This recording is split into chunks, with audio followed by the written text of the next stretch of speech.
جمعیت علماء ہند کا یہ پیغام ہے. آپ اپنی بات اپنی چیزوں کیا ہمارے آقا اور سردار حضرت محمد صلی اللہ علیہ وسلم ہمیں یہی بتلا کے گئے ہیں, یہی پڑھا کے گئے ہیں, اسی طرح سے اپنی زندگی گزار کر ہمیں بتلایا ہے. مجھے تو اتنا افسوس ہوتا ہے, میں سچ کہتا ہوں میرا دل ٹوٹ جاتا ہے اندر سے کہ مسلمان نظر آئے گا جوتا کم سے کم 8 دن سے صاف نہیں ہے, کپڑا بدل لیا ٹوپی نہیں بدلی. کیا آقا نامدار سرکار دو عالم صلی اللہ علیہ وسلم سے زیادہ ہم اللہ کی طرف متوجہ ہونے والے اور ڈرنے والے اور خوف کھانے والے ہیں؟ آقا اپنی ٹوپی اپنی پگڑی کو صاف رکھنے کے لیے اگر تیل لگاتے تھے تو اندر ایک کپڑا رکھتا تھا تاکہ تیل کی گندگی اس جائے اور کپڑے کے اوپر اثر نہ آئے. میرے دوستو, تمہارے سامنے لوگ ہیں, اگر اس سے یہ پوچھتے ہیں ہمیں دیکھ کر کہ کیا مسلمان ایسے بھی رہتے ہیں جیسے اسجد رہتا ہے؟ اس ڈاکٹر نے کہا اصل اسلام یہی ہے. کیا ہم نے تو دیکھا نہیں.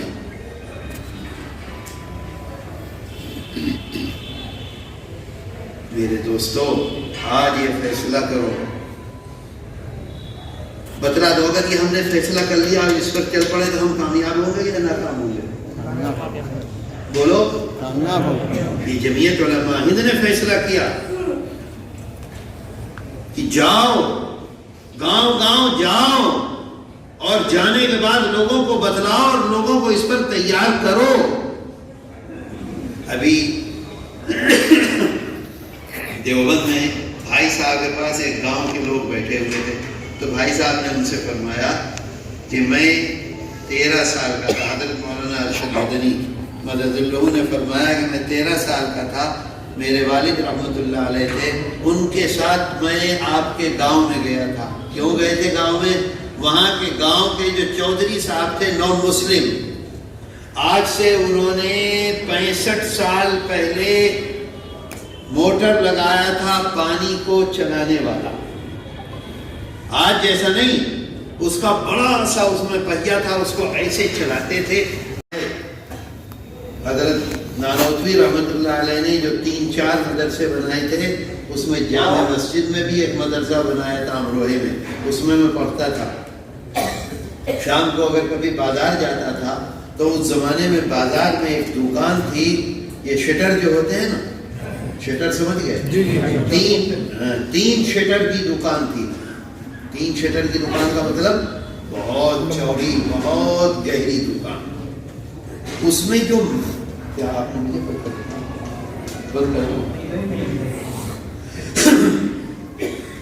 تو وہ جو اس کا مالک تھا بوڑھا, وہ جیسے ہی مجھے دیکھتا تھا دور سے آتے ہوئے, میں چھوٹا سا تھا, دور سے آتے ہوئے دیکھتا تھا تو وہ اپنی دکان کے نیچے اتر کر سڑک چل رہی ہوتی, سڑک پر کھڑا ہو جاتا تھا اور آ کر ایسے کھڑا ہوتا تھا, ایسے اور ایسے ہاتھ نیچے ایسے نظر کر لیتا تھا, ایسے ہاتھ جوڑے کھڑا ہوتا. اب ہم اپنے دوستوں کے ساتھ جا رہے ہیں, کچھ سامان لینے جا رہے ہیں, کچھ کر رہے ہیں, وہاں تک چلا گیا تو ایسے کھڑا رہتا تھا, پھر دکان کے اندر جا کے بیٹھے تھے. وہاں کے ناظم تھے مولانا قاری فضل الرحمان, پرانے آدمی تھے, ہندوستان کی آزادی کے مجاہد تھے, جمعیت علماء کے پرانے آدمی تھے, ابا جی کے شاگرد تھے.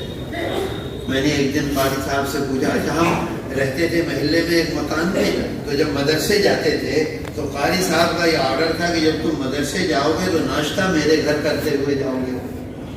تو ہم وہاں آواز دیتے تھے قاری صاحب, وہ فوراً جلدی سے دروازہ کھلا, گھر میں چلے گئے, ناشتہ کیا, آگے بڑھ گئے. تو ایک دن میں نے قاری صاحب سے پوچھا, میں نے کہا وہ ایک بوڑھا آدمی ہے, بہت بڑی دکان ہے, وہ ایسے کھڑا ہو جاتا ہے, جب ہم جاتے ہیں نہ کچھ بولتا ہے نہ کوئی بات کرتا ہے.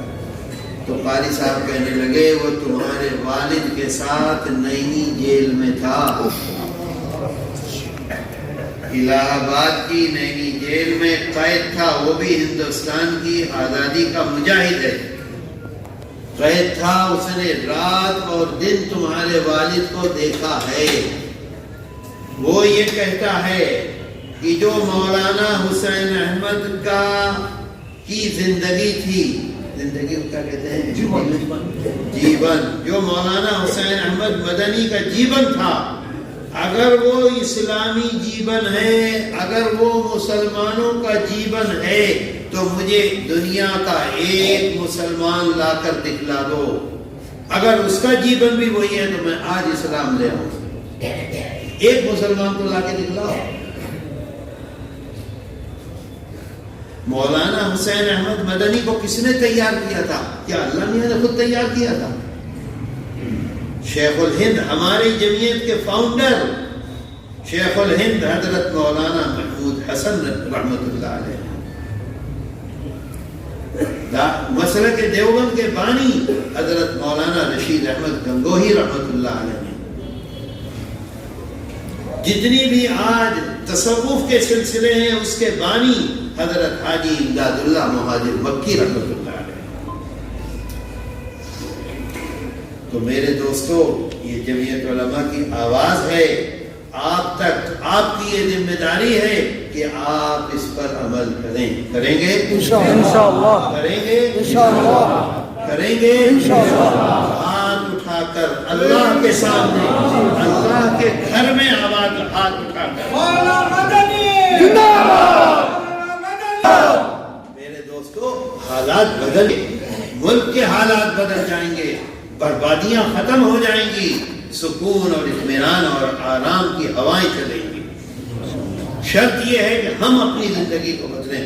دیکھیے اللہ کیا کہتا ہے، آج مسلمان، اتنی تکلیف ہوتی ہے مجھے دلی میں ایک پھل فروش کو کیا کہتے ہیں،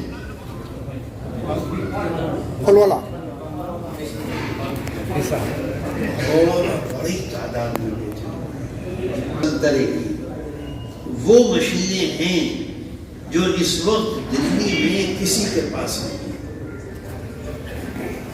بڑے بڑے پیکاری لوگ ہیں لیکن کسی کے پاس وہ پلانٹ نہیں ہے جو اس کے پاس پلانٹ ہے۔ وہ پھل آئے گا، اس کو مشین 5 جگہ، number 1، number 2، number 3، number 4، number 5 کر دے گی ایک دم۔ 5 اسٹار ہوٹل، 7 اسٹار ہوٹلوں میں نمبر 1 جائے گا، ہمیں جو ملتا ہے وہ نمبر 4 ملتا ہے۔ ہندوستان سے باہر کچھ ملک نمبر 1 لیں گے، کچھ نمبر 2 لیں گے، کچھ نمبر 3۔ ایسا پیکار ہے وہ۔ ان کا ایک بیٹا ہے، اس کا نام ہے حاجی ناصر، وہ ہمارے حضرت صدر محترم سے بیعت ہے، بہت آتا جاتا ہے، داڑھی رکھتا ہے۔ وہ سنترے کے لیے ناگپور میں جا کے بڑے بڑے باغ خریدتا ہے، اور سیب کے لیے ہماچل پردیش میں جا کے باغات خریدتا ہے، بڑے بڑے بڑے بڑے باغ، یہاں سے لے کر کلکتے تک باغی باغ سب خرید لیتا ہے۔ اتنا بڑا کام ہے۔ میں نے اس سے کہا کہ تم سوئٹزرلینڈ کا سیب بیچتے ہو، تم امریکہ کا سیب بیچتے ہو، تم ساؤتھ افریقہ کے سنترے بیچتے ہو، تم مصر کے سنترے بیچتے ہو، تم کشمیر کا سیب کیوں نہیں بیچتے؟ کشمیر کے سیب سے بہتر تو کوئی سیب نہیں آتا۔ میں نے اس سے بات کی ناصر سے، کہنے لگا، سر نیچے کر لیا اور کہنے لگا، آج تک ایسا نہیں ہوا کہ جو مال کشمیریوں نے دکھلایا ہو، جب ہم نے 500 ٹن مال منگایا ہو تو وہی مال ہمارے پاس بھیج دیں، کبھی نہیں ہوا۔ جو دکھلائیں گے ہمیشہ جھوٹ بولیں گے، ہنسنے کی بات نہیں۔ آج ہم نے صبح سے اب تک کتنا جھوٹ بولا ہے ہم نہیں گن سکتے۔ اس مہینے میں ہم نے کتنی مرتبہ جھوٹ بولا ہے ہمیں یاد نہیں ہے۔